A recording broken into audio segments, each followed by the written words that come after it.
All right, I'm gonna show you guys 3 really easy movements we can do. I'm just here on the grass. You can be on, grass works great.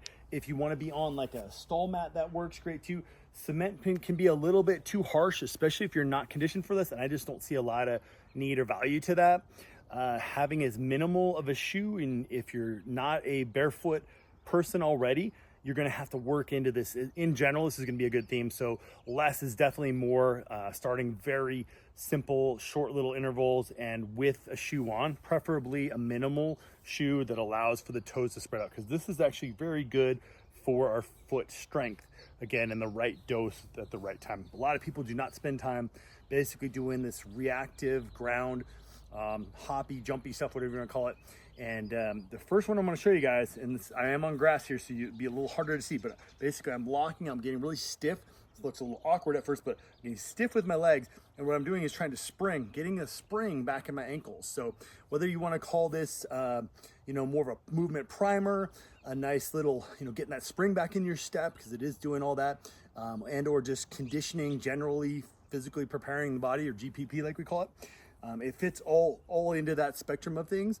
And as little as a couple sets here as a warm-up can work really well, get the nervous system going if we're already on the high spectrum of well-conditioned person.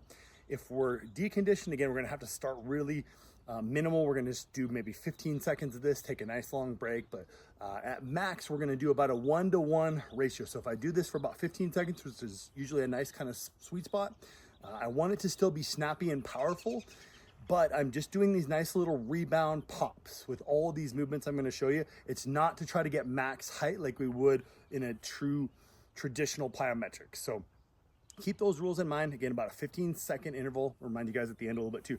What I'm doing here first is just keeping my legs straight, and I'm going to spring up on my toes. So this is going to be our baseline. We also could use something like jumping rope. Can also work well as a primer. Maybe even before doing this, work into some just light jumping rope.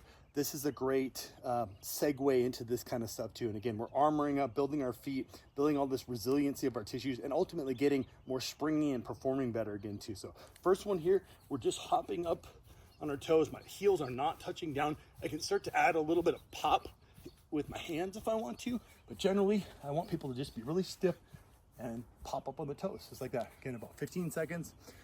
You will feel that. If you're not conditioned for that, that's gonna be a lot. The very advanced version of any and all these would be on one leg, and or if you're, again, fairly advanced, but maybe like me, I've been rehabbing from plantar fasciitis, so I want to balance out and do maybe a little more work on that weaker side or deconditioned side. So for anybody from preventing ankle injuries, strengthening, stabilizing the Achilles tendon, all this is going to be along that nice continuum to work into.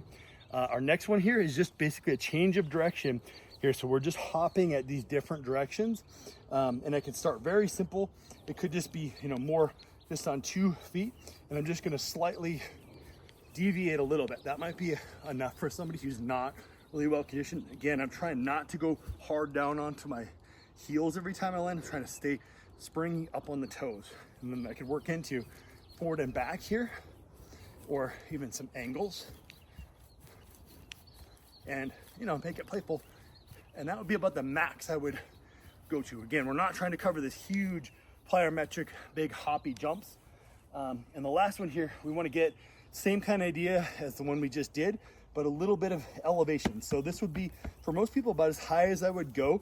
It could be as small as just going up on a little plate or something like that in the gym, something that you already have. You can just go up a little bit, get a little extra spring into this. And again, it can start very simple. I can just go pop over.